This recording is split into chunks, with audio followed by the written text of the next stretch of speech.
Labor, slavery, and caste in Spanish America.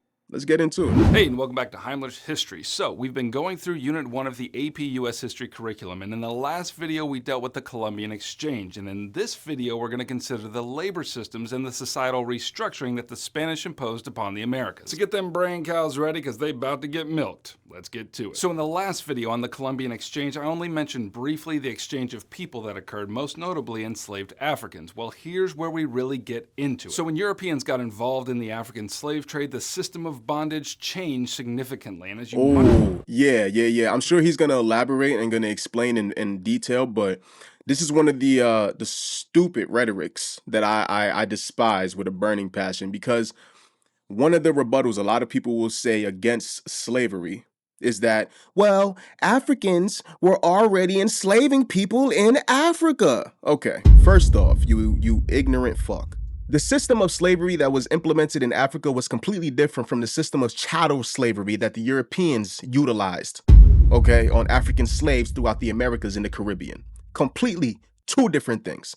One key difference is that, one, they were usually a criminal. They committed a crime of some sort, which landed them into African slavery, or they owed a debt of some sort, which landed them into African slavery. But one of the key differences is that they could work their way out of slavery and back into civilization.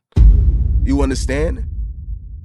Very different from the European chattel slavery that we talk about during the transatlantic slave trade, okay? Very fucking different. You couldn't buy yourself out of that. You weren't a criminal. You weren't, you know what I mean, in debt to anybody. You were just ripped from your land, stripped from your land, and forcibly relocated and put to work. Very different. So anybody who tries to spew that stupid ass rhetoric is either A, uneducated, or B, super fucking racist and just wants to fucking vilify Africans to substantiate why European slavery was okay. Changed significantly, and as you might know, the selling of people into slavery had a long history in Africa long before this period of time. And usually the people who were sold into slavery were like prisoners of war, people sold in payment for the death of another person. He's literally saying guys, I've never seen this video. Everything I just said, he's substantiating. So anybody who was already on the fence about what I'm saying, he is literally backing every claim up that I said. The slaves were usually prisoners of war. They owed a debt, etc. Who were sold into slavery were like prisoners of war, people sold in payment for the death of another person. And in general, slaves had some legal rights, and their bondage was not a permanent situation, and it was almost never an inheritable bondage. But during this period, Europeans began establishing forts along the African coast, in places like the Gold Coast and the Bight of Biafra and other places further south. In those ports, they traded goods for enslaved people, and the most desired of those goods was guns. You see, many of the Africans who were put up for sale into slavery came from communities that had been raided and conquered by other more powerful African groups. And then, once these groups had guns, they became even more powerful, what with the bang bang and the pew pew. And that further led to an increase in the intensity of those raids. And when Europeans found themselves facing these enslaved Africans, they found that the Africans were strange beings to them. They had strange customs and spoken strange languages. But even so, those black Africans looked just like human beings, and if they were human, that would be morally unjustifiable to enslave them. I mean, look at them. They look just like human beings. They've got eyes and ears and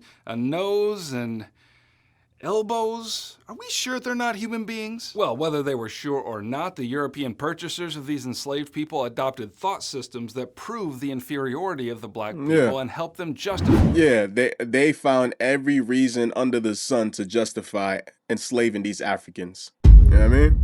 Even once they landed, I'm sure they were already saying this prior, but once they landed in the United States, weren't they saying black people were 3/5 of a human being? You know what I mean? Weren't they saying that black people were only 3/5 human? Yeah. Anything to justify the atrocity that is slavery. Yeah, of course. Superiority of the black people and help them justify purchasing them as enslaved labor. And there are many ways they justified this, but I'll just tell you one of the more popular ones, and it comes to us from the Bible. You remember Noah? He was the guy who built the ark and the flood and the rainbow. So he had a son named Ham, and Ham had a son named Canaan. As it turns out, one day Noah got good and drunk and passed out naked, which is part of the Noah story that you don't really see on flannel graphs in Sunday school. But anyway, Ham came in, saw Noah naked, and instead of covering his father's shame, went out and started gabbing about it. And as a result of this, Noah cursed Ham's son Canaan, and the substance of that curse is that Canaan would be a servant all of his days. And Europeans during the 15th and the 16th century postulated that Africans had been descended from Canaan, and therefore it was biblical to enslave them. Now, to be clear, if you read it for yourself, that's not in fact what the Bible says, but that's what the Europeans told themselves. Anyways. Yeah, that's what a lot of white people tell themselves today. I even saw this video about this white girl who said that she stopped, being a Christian because the church that she would go to would constantly say that, yeah, black people are the descendants of Ham, and so they are inherently to be slaves, which is completely false. That's just their, interpretation of the Bible used to justify their racist and bigoted views. Starting with the Spanish, Europeans brought these enslaved Africans to the Americas in increasing numbers, and the Spanish did so to solve a labor problem that they were already experiencing in the New World, namely Native Americans made very bad slaves. And in order to understand why, let's look at native enslavement and labor under the Spanish. And for that, I need to introduce you to the Encomienda system of labor. So, before Christopher Columbus left the Americas for the last time, he introduced this system into the Caribbean, and it soon spread throughout all the Spanish settlements. Encomienda was a system in which leading men called encomenderos were granted a portion of land, and all the natives who happened to live on that land then became the coerced labor force for the farming or the mining or both. And this brutal system of labor was justified on religious grounds. Remember, one of the motivations for Spanish exploration was the spread of Christianity, and here's how that supported encomienda. Ferdinand and Isabella. Which is why, okay, a lot of people will disagree with me. I am a believer of God, okay? I believe in God wholeheartedly, okay? I don't believe it's a white man in the sky. Let's get that out the way first and foremost, okay? But I believe in a higher power. I do believe that there is a cosmic entity that is in control that created all that we see around us. I do believe that, okay? But I'm not a Christian. I will never call myself a Christian whatsoever. Why? One of the main reasons is that it was used as a tool to enslave millions of Africans all over the fucking world. The Europeans went all around the world raping and pillaging and colonizing in the name of Christianity. I'm not trying to offend you, okay? I mean, no offense whatsoever. I'm talking about my personal beliefs. You don't have to believe what I believe. I don't believe what you believe, obviously, okay? But I am under the belief that I will never call myself a Christian. Christianity was a tool used by European colonizers to and pillage around the entire world, to literally demolish indigenous and aboriginal people. Okay? So I'm sorry if I can't, just get with that white god that they've created, a white man with blonde hair and blue eyes. I can't jive with it. All right, gang, my fault. The monarchs of Spain issued a legal document called the Requerimiento. In it, the Pope granted Spanish monarchs the authority to claim lands in the Americas and to try to convert whomever they found there. And in order to do the converting, they had to send priests. Therefore, the priests required the protection of the crown. And so if natives submitted to conversion, they received that protection, and if they resisted, they forfeited the protection of the crown and could therefore be subjugated or killed. Now, it wasn't as tidy in real life as I just described it. Some natives did convert to Christianity and still found themselves enslaved, but that was the basic gist of the encomienda system. Now, the reason the system wasn't working out for them is because the natives were rude enough to keep dying from European diseases, and add to that, the natives knew the land way better than the Spaniards did, and therefore there was the constant problem of natives escaping their slavery, never to be found. So, the best solution. That is a repetitive thing. Every time I hear about these Europeans landing in these indigenous lands, they always brought disease. It's a repetitive pattern. Like, it's really, like, it's blowing my mind because every single time these European colonizers landed in a new land, in the new world, as they called it, they always brought disease. Disease that was completely unnatural to the indigenous people, so it caused them to get insanely sick and die from most of these diseases. That's how most of the Aboriginals in Australia die, not only from being raped and murdered and pillaged, but also from the diseases the Europeans brought. They didn't have the immune system to fight against it. Even my own people, the Garifuna people, after we fought the British and the French for 150 years on the island of St. Vincent, when they exiled us to the island of Roatan on the coast of Honduras, right? There were about 5,000 Garifuna that were put on the ships to go to Roatan.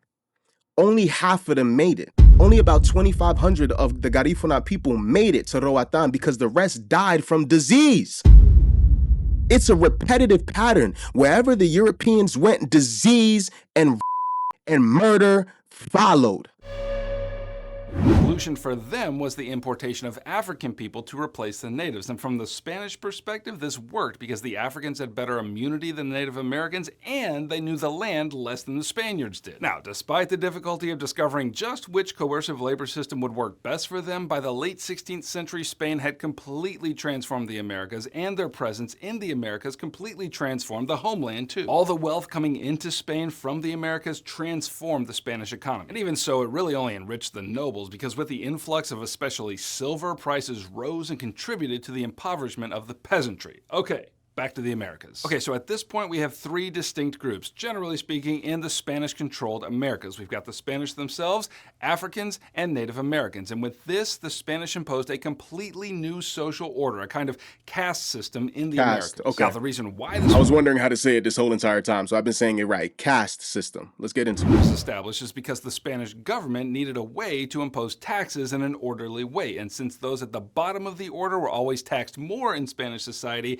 they needed a way to determine who was at the bottom. So the Spanish put everyone into a caste system based on racial ancestry, and your place in that hierarchy determined how much tax you owed, and the lower you were, the higher were your taxes. And so here's how they ordered it. Peninsulares were on top, and these were folks who were actually born in Spain on the Iberian Peninsula. Criollos were next, and they were the folks who were Spanish but were born in the Americas. Then you had the Mestizos, and these were folks of Spanish and Native American ancestry.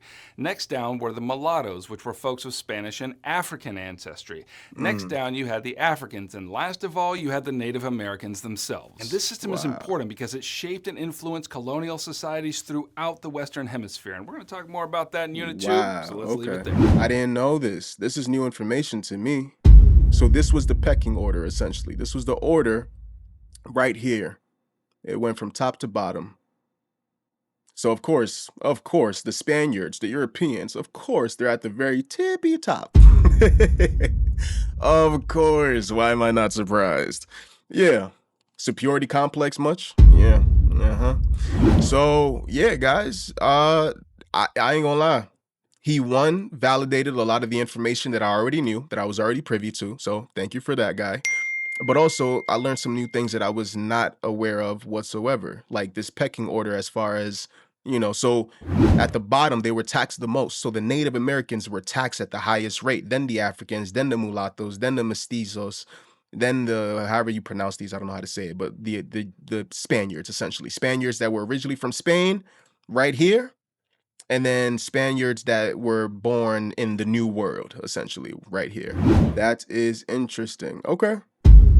All right, with that being the case, man, listen, if you guys want me to do any other videos, if you have any other ideas, this video was based off of a comment on my last video. So guys, I'm reading these comments. I may not have the ability to respond to everybody because I do get a lot of comments. I'm not going to lie. It's very hard to keep up with all these comments, but I do read them. I do try to communicate with you guys.